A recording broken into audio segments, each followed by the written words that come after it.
النهاردة هنعمل مكرونة بالبشاميل، والمكرونة البشاميل دي من الأطباق الرئيسية في مصر وخاصة في رمضان. تعالوا نعرف ايه أصل حكاية المكرونة البشاميل وجاية منين.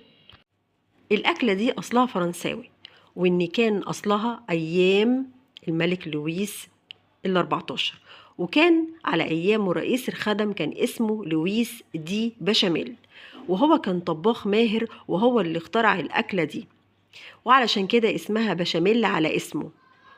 ولكن في رواية تانية بتقول إن الإيطاليين هم اللي اخترعوا الأكلة دي، لأنهم طبعا انتوا عارفين إن هم مشهورين بالمكرونة، فهم اللي عملوا الخلطة دي.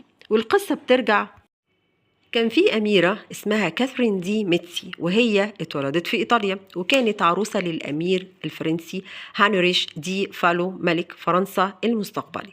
وطبعا الزفاف بتاعها كان في فرنسا، وإن جه معاها 14 من الطباخين الإيطاليين، وفعلا عملوا الصنف بتاعهم المشهور الوطني اللي هي المكرونة البشاميل.